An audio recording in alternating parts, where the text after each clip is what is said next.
भीष्म प्रतिज्ञा। भीष्म प्रतिज्ञा। एक बार हस्तिनापुर के महाराज प्रतीप गंगा के किनारे तपस्या कर रहे थे।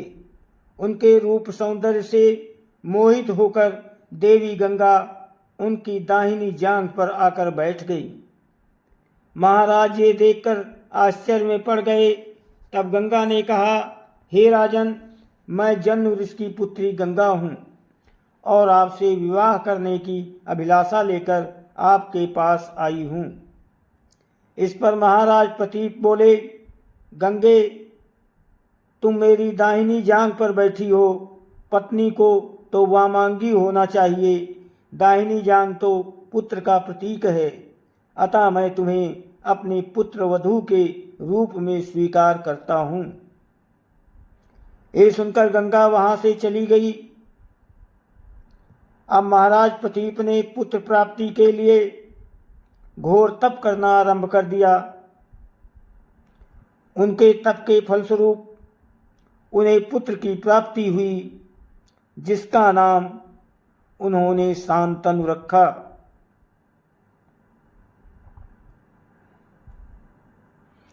शांतनु के युवा होने पर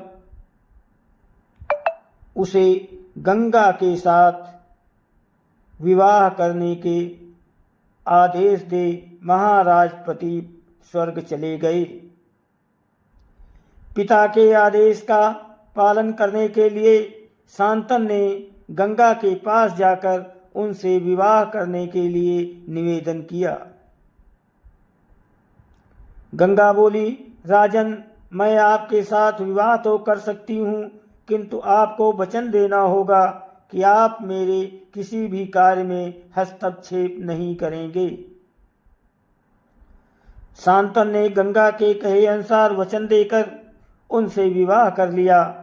गंगा के गर्भ से महाराज शांतनु के 8 पुत्र हुए, जिनमें से 7 को गंगा ने गंगा नदी में ले जाकर बहा दिया और अपने दिए हुए वचन में बंधे होने के कारण महाराज शांतनु कुछ बोल न सके।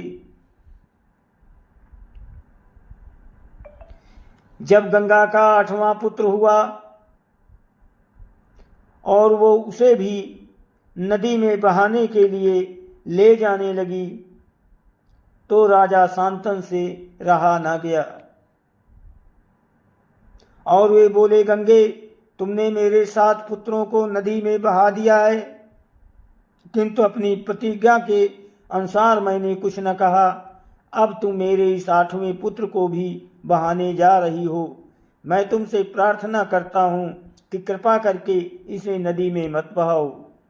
ये सुनकर गंगा ने कहा, राजन, आपने अपनी प्रतिज्ञा भंग कर दी है, इसलिए अब मैं आपके पास नहीं रह सकती।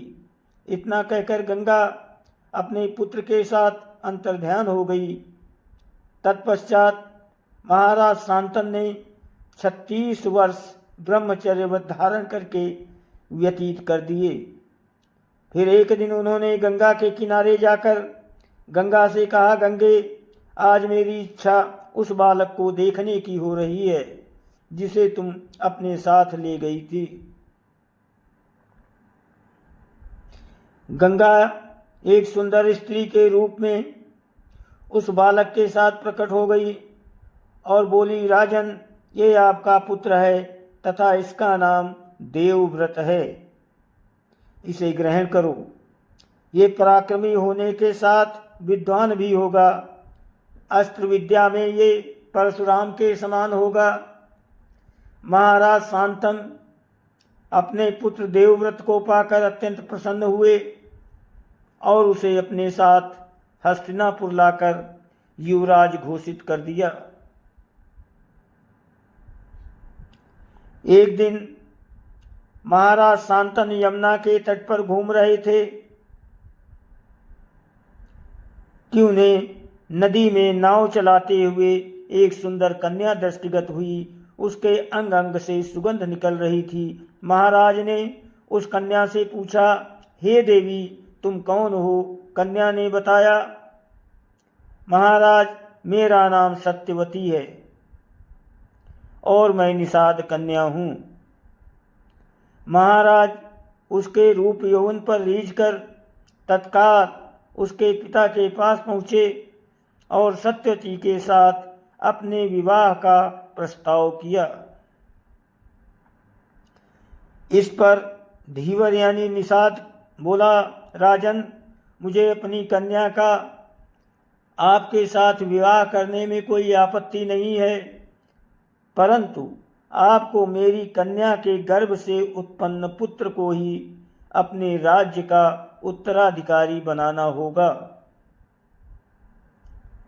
निषाद के इन वचनों को सुनकर महाराज शांतनु चुपचाप हस्तिनापुर लौट आए। सत्यवती के वियोग में महाराज शांतनु व्याकुल रहने लगे। उनका शरीर दुर्बल होने लगा। महाराज की इस दशा को देखकर देवव्रत को बड़ी चिंता हुई। जब उन्हें मंत्रियों के द्वारा पिता की इस प्रकार की दशा होने का कारण ज्ञात हुआ तो वे तत्काल समस्त मंत्रियों के साथ निषाद के घर जा पहुँचे और उन्होंने निषाद से कहा, हे निषाद राज, आप सहर्ष अपनी पुत्री सत्यवती का विवाह मेरे पिता शांतनु के साथ कर दें।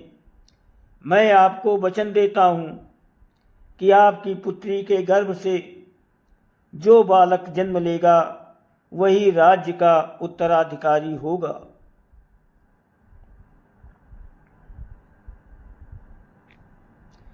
कालांतर में मेरी कोई संतान आपकी पुत्री के संतान का अधिकार छीन न पाएगी। इस कारण से मैं प्रतिज्ञा करता हूँ कि मैं आजन्म अविवाहित रहूँगा। उनकी इस प्रतिज्ञा को सुनकर निषाद ने हाथ जोड़कर कहा, हे देवव्रत, आपकी ये प्रतिज्ञा अभूतपूर्व है। इतना कहकर निषाद ने तत्काल अपनी पुत्री सत्यवती को देवव्रत तथा उनके मंत्रियों के साथ हस्तिनापुर भेज दिया। देवव्रत ने अपनी माता सत्यवती को लाकर अपने पिता शांतनु को सौंप दिया। पिता ने प्रसन्न होकर पुत्र से कहा, वत्स, तूने पितृभक्ति के वशीभूत होकर ऐसी प्रतिज्ञा की है जैसी कि न आज तक किसी ने किया है और न भविष्य में करेगा। मैं तुझे वरदान देता हूँ कि तेरी मृत्यु तेरी इच्छा से होगी। तेरी इस प्रकार की प्रतिज्ञा करने के कारण तू भीष्म कहलाएगा और तेरी प्रतिज्ञा भीष्म प्रतिज्ञा के नाम से सदैव प्रख्यात रहेगी।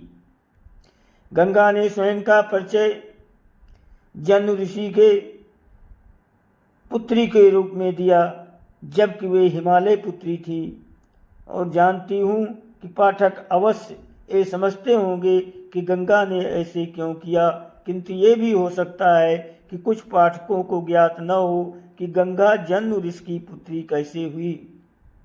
अपनी इस जिज्ञासा को शांत करने के लिए अगली कथा पढ़ सकते हैं। दोस्तों, वीडियो को लाइक और सब्सक्राइब जरूर करें, आपकी बहुत मेहरबानी होगी। आप सभी को बहुत बहुत धन्यवाद और प्रणाम।